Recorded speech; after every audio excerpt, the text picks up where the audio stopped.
네, 오늘은 기도로 희망을 일구어가는 사람, 이런 제목으로 말씀을 살펴보도록 하겠습니다. 우리가 지난 주일에 살펴본 대로 드디어 느헤미야가 자기가 섬기던 바사왕 아닥사스다의 허락을 받고 이제 예루살렘 성벽을 재건하기 위해서 길을 떠나게 됩니다.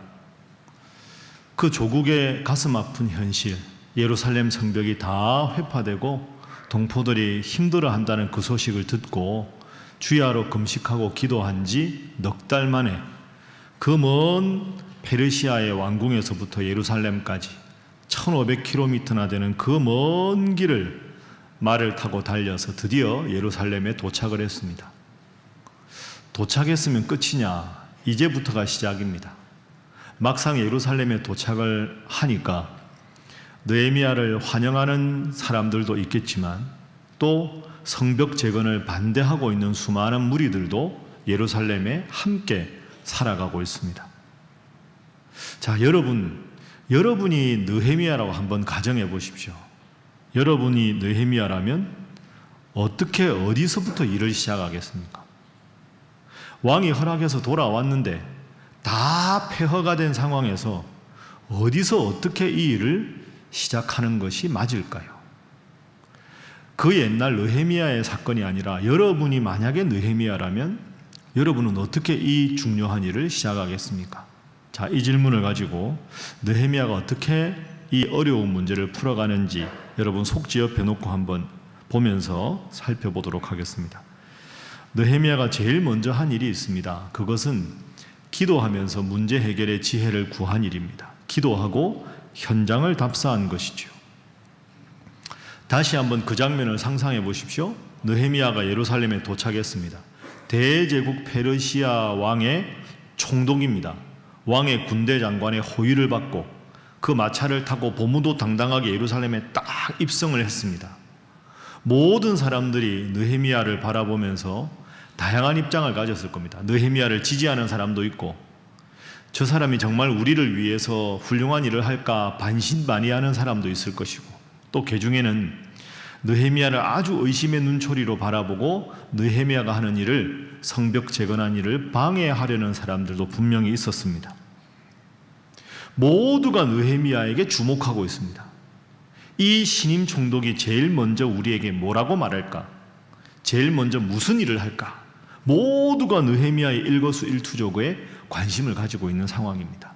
자, 그 상황에서 느헤미야가 맨 처음에 한 일을 보겠습니다.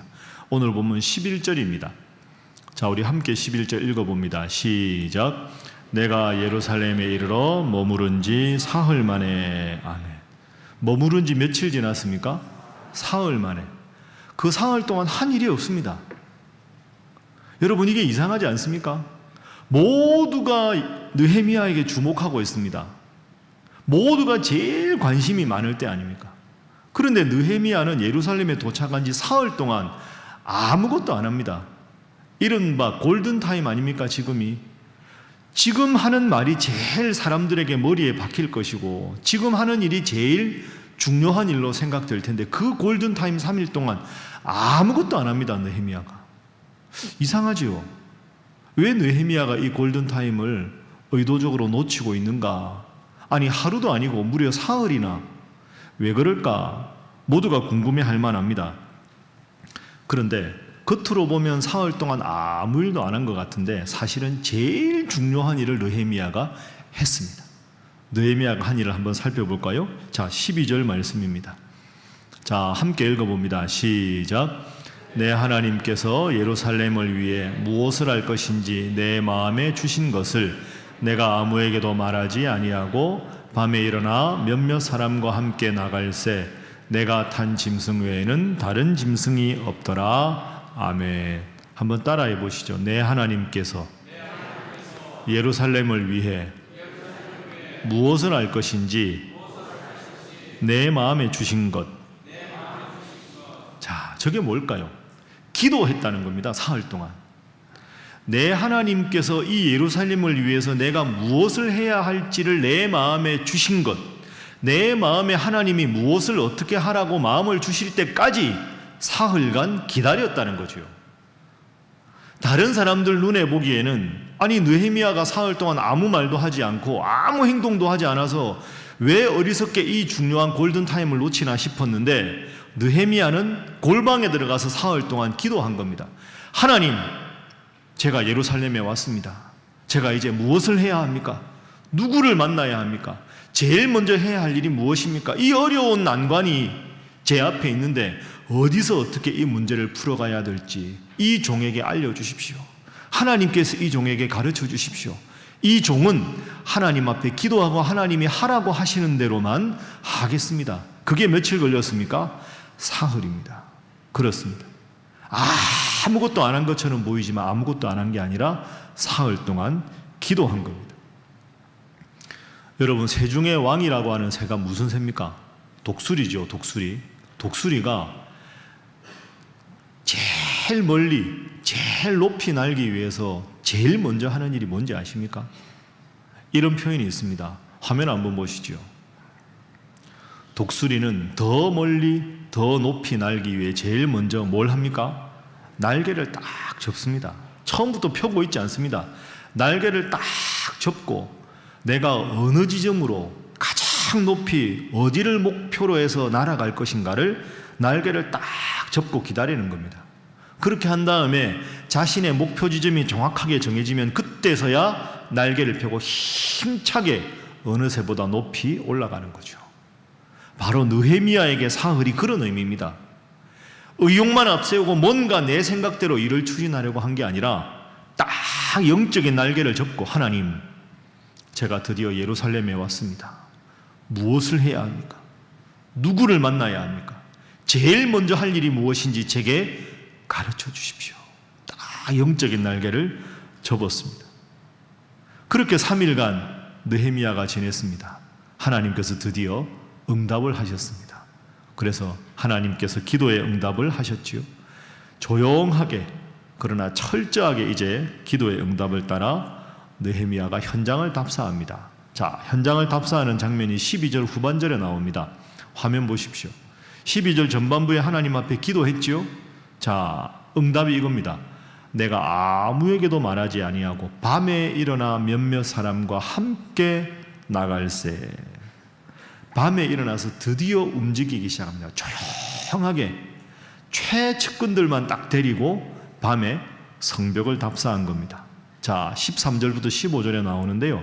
13절, 자, 느헤미야가 한 일입니다. 함께 읽습니다. 시작.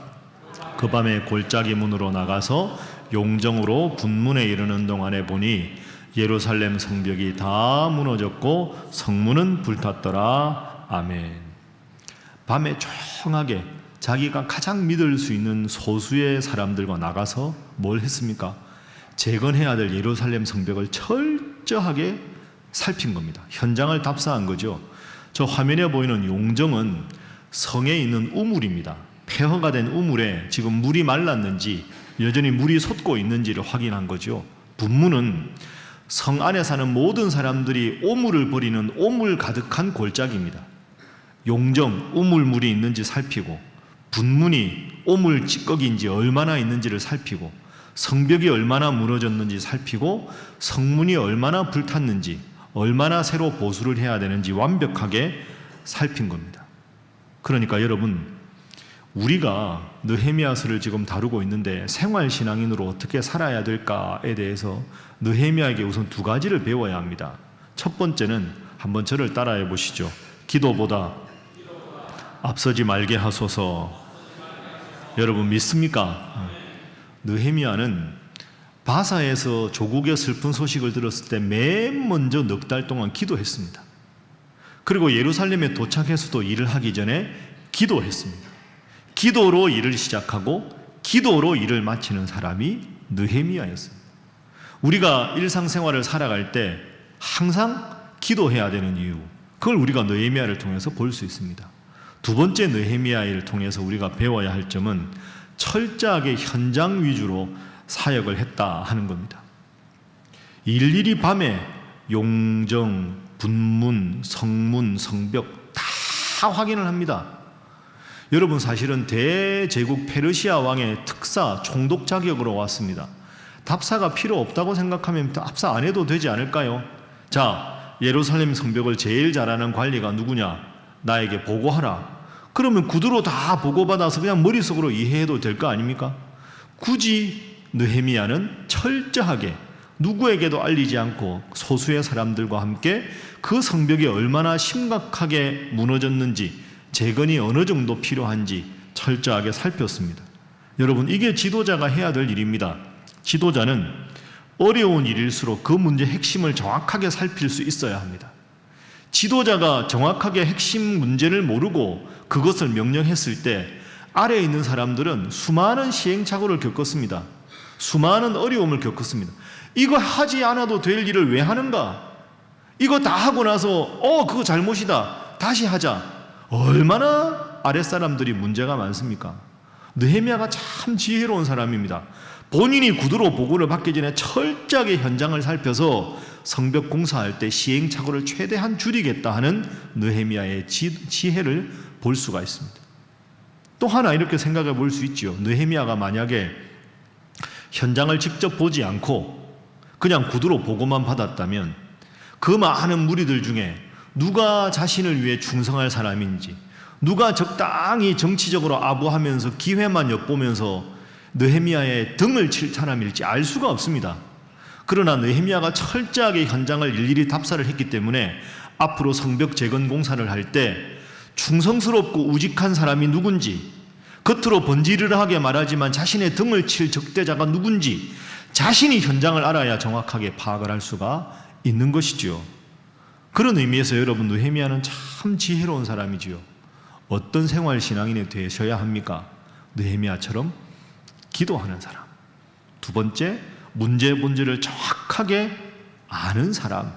그런 사람이 직장 생활도 잘할 수 있고 하나님 믿는 사람답게 지혜롭게 생활할 수가 있는 것이죠.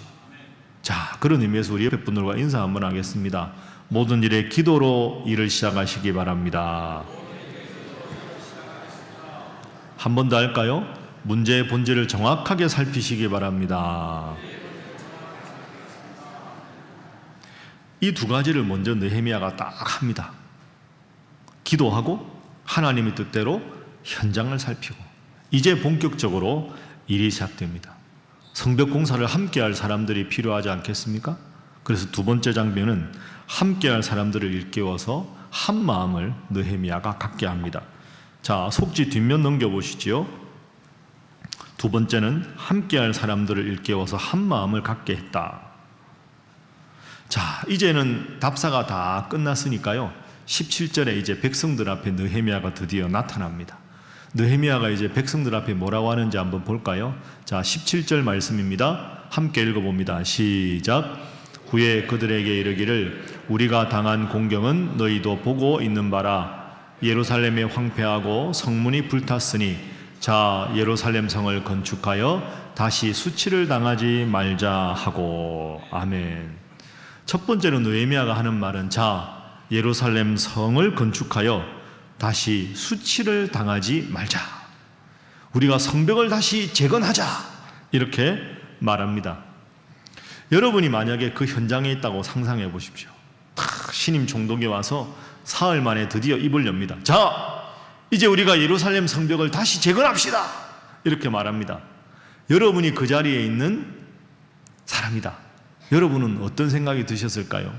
아마 무리들이 두 가지 마음이 함께 들지 않았을까요? 이야, 이번에 저 신임 총독 눈빛을 보니까 뭔가 할 것 같다. 기대감이 든다. 한번 잘해보자. 이렇게 생각하는 사람들도 있었겠지요. 또 한편에는 이렇게 생각하는 사람들이 있었을 겁니다. 성벽 재건? 아휴, 얼마나 힘든 일인데. 우리가 한 10여 년 전에 에스라와 그 일을 하려고 하다가 실패했잖아. 성벽이 지금 저렇게 저 상태로 있는 게 150여 년이나 됐는데 무슨 성벽 재건을 해? 안 돼. 하다가 분명히 실패할 거야. 안 돼. 아니, 성벽을 재건하려면 물자가 있어야 돼. 우리가 물자가 있나? 아니, 전문가가 있나? 우리 같은 오합지졸 같은 사람들하고 어떻게 성벽을 건축해? 안 되는 일이야. 여러분, 긍정적인 사람들이 많았을까요? 부정적인 사람들이 많았을까요? 여러분의 대답이 적은 걸로 봐서 부정적인 사람이 안 돼, 그건 안 돼. 이런 사람들이 분명히 많았을 겁니다. 여러분, 사실 이게 문제입니다. 새로운 일을 하려고 하는데 안 돼. 안 되는 거야. 그 서커스단 보면 코끼리 있죠, 코끼리. 여러분, 서커스단에 그 공연할 때 코끼리 보면 TV에서 보다 보면 그 신기하지 않습니까? 조그마한 쇠 말뚝 같은 데다가 코끼리를 묶어놔요. 그 많은 사람 앞에 막 시끄러운데 코끼리가 도망을 안 가잖아요. 그 생각해보면 조그마한 쇠 말뚝에 코끼리 묶어놨는데 코끼리가 힘을 한 번 쓰면 쇠 말뚝 정도는 그냥 뽑아서 도망갈 만한데 코끼리는 가만히 있어요. 서커스단의 코끼리는. 왜 힘이 있는데 쇠 말뚝을 뽑지 않고 서커스단의 코끼리가 가만히 있을까요? 사실 거기에는 이유가 있습니다. 그 큰 코끼리가 새끼 코끼리일 때 그 쇠말뚝에 묶여 있었던 적이 있던 겁니다. 아직 새끼니까 쇠말뚝을 뽑고 놀러 가고 싶은데 힘을 써보니까 힘이 안 써지거든요. 쇠말뚝이 꿈쩍을 안 해요. 몇 번 하다가 코끼리가 아, 그렇구나. 내 힘보다 쇠말뚝이 더 강하구나. 내가 힘 써봐야 이 쇠말뚝에서 나갈 수가 없구나. 이걸 학습을 한 겁니다. 학습을. 그러니까 이제는 덩치도 크고 힘도 더 좋아서 이 정도 쇠말뚝은 느끈하게 뽑을 수 있는 힘을 가졌는데도 어릴 적에 그 무기력한 학습이 딱 돼서 나는 이 쇠말뚝을 벗어날 수 없어. 이 생각이 딱 잡힌 겁니다. 그 다음에 어떻게 하느냐? 서커스단에서 쇠말뚝을 안 씁니다. 사실은 나무 말뚝을 씁니다. 나무 말뚝에 쇠말뚝에 쇠 색깔을 페인트 칠을 하는 거죠. 그 나무 말뚝은 저희들도 힘쓰면 뽑을 수 있는데 쇠말뚝과 똑같은 색깔로 페인트를 칠해서 어릴 적에 학습한 무기력 때문에 나는 저 쇠말뚝을 뽑을 수 없어. 나무 말뚝에 아주 가볍게 묶어놔도 절대로 그 코끼리는 힘을 쓰려고 하지 않는다는 거지요. 여러분, 그렇습니다. 이게 문제입니다. 익숙해진 무기력. 안 돼, 나는 안 돼. 익숙해진 무기력에 길들이게 지게 되면 아무것도 하려고 하지 않습니다. 그게 패배주의죠. 그게 무섭습니다. 오늘날에도 마찬가지입니다. 뭔가 새로운 걸 하려면 분명히 그것에 대해서 반대부터 하는 사람들이 많이 있습니다. 사실은 전통이 있는 오래된 교회들도 이런 경향이 솔직히 있습니다. 목사님, 그 전에 다 해봤습니다. 그거 안 됩니다. 우리 교회는. 목사님, 괜히 그렇게 하지 마. 안 됩니다. 우리는. 이게 오래된 전통적인 교회에서 그런 일이 가끔 있습니다. 우리 교회가 그렇다는 건 아닙니다. 그런데 여러분, 그렇다고 해서 가만히 있으면 어떻게 될까요? 점점 더 무기력하게 되는 거지요. 그렇게 되면 발전이라는 게 없습니다. 무기력하게 핑계만 찾다가는 끊임없는 패배주의에 빠지는 거죠. 그러니까 패배주의하고 영적인 무기력증은 쌍둥이입니다. 무기력해지면 패배주의가 들고요. 패배주의가 강화되면 영적으로 무기력해집니다. 대신에 이런 태도가 필요하지 않겠습니까?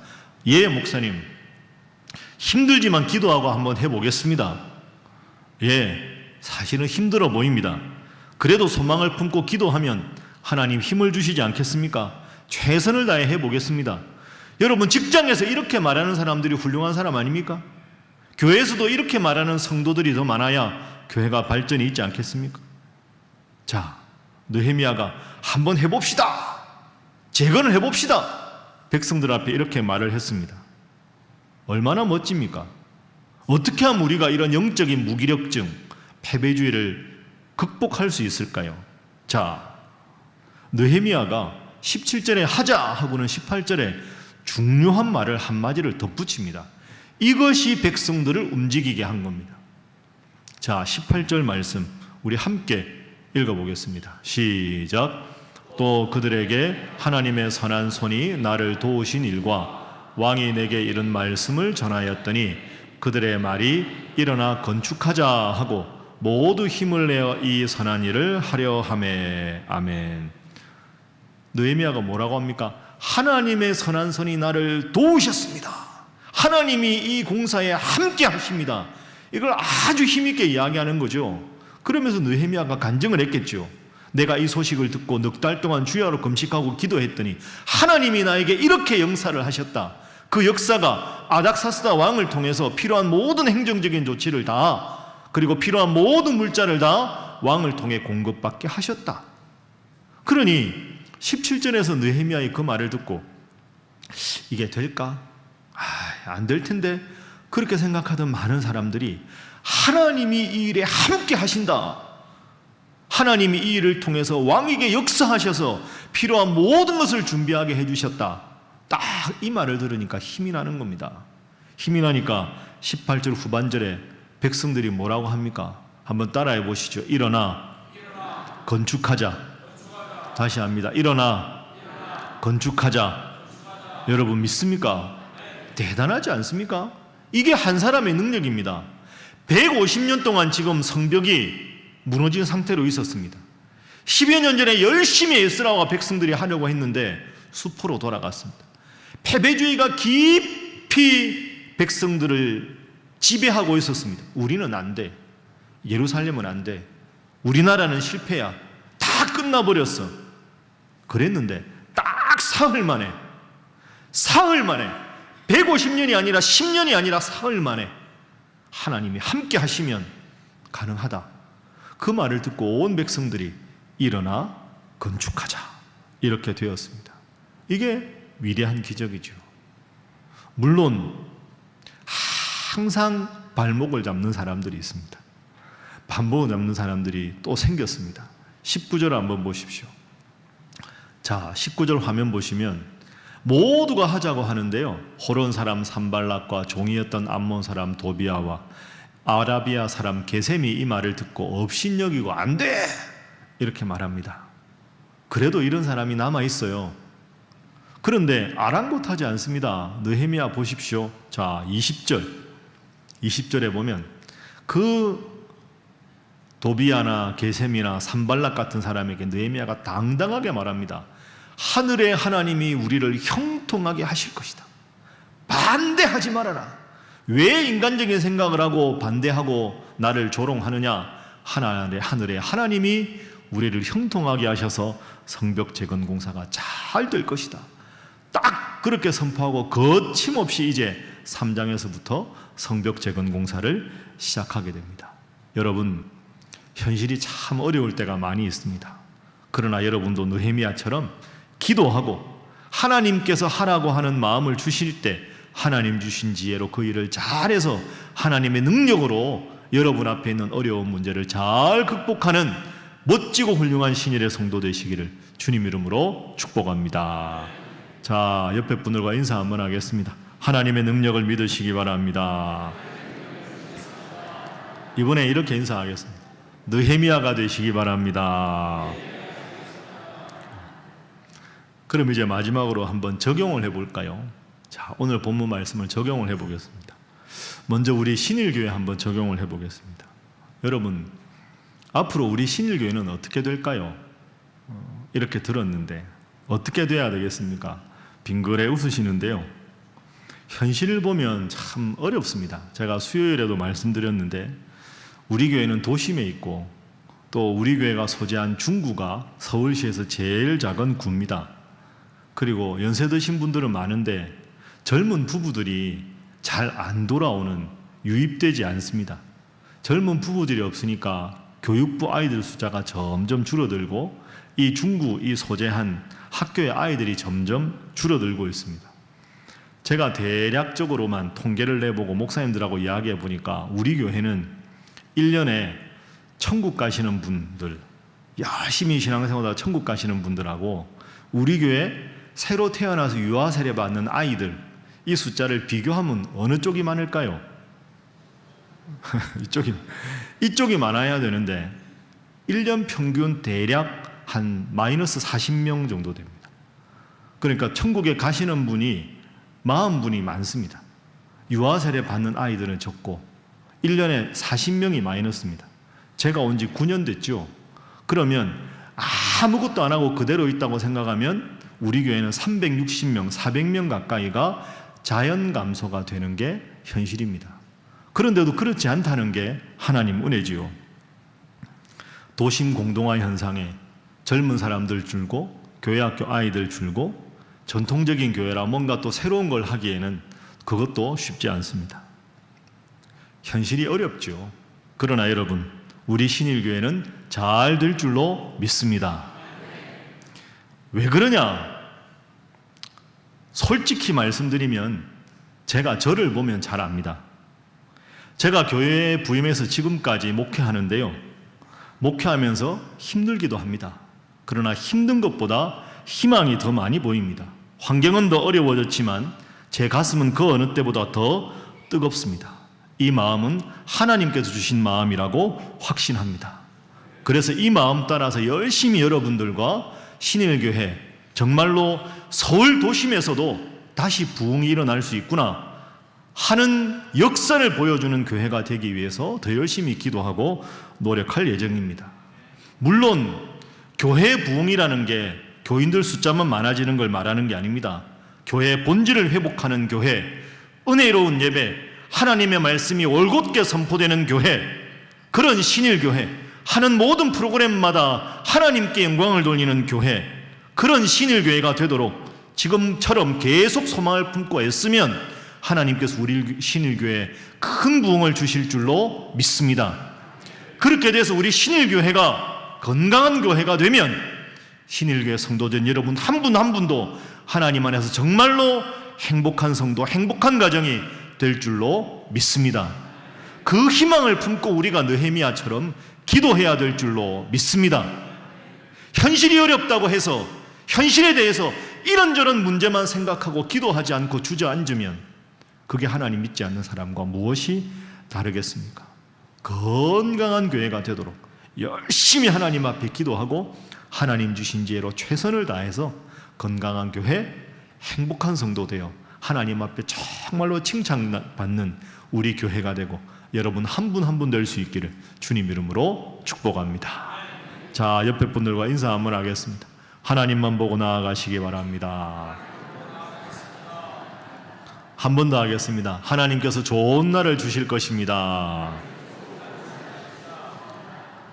자, 이제 마지막으로 방금 읽었던 20절 느헤미야 이 고백을 이번 주에 꼭 생각해 보십시오. 한번 저를 따라해 보시죠. 하늘의 하나님이 우리를 형통하게 하시리라. 여러분 믿습니까? 제가 보기에 저 한마디가 제일 중요합니다.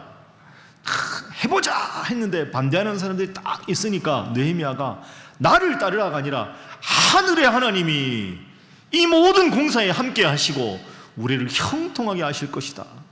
저 말이 얼마나 백성들의 마음의 희망으로, 벅찬 희망으로 자리 잡았겠습니까? 자, 우리도 한번 해보죠. 자, 가슴에 손을 한번 얹어보겠습니다.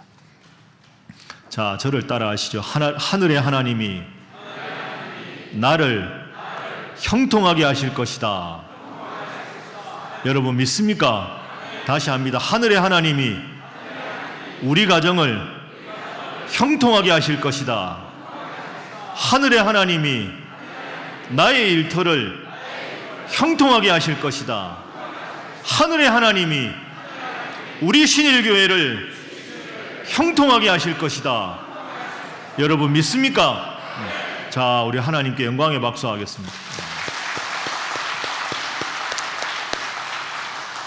앞으로 힘들고 어려우면 딱 방금 저는 가슴에 손을 얹고 하나님, 이 20절 저한테 주신 말씀 아닙니까? 저를 형통하게 해주십시오.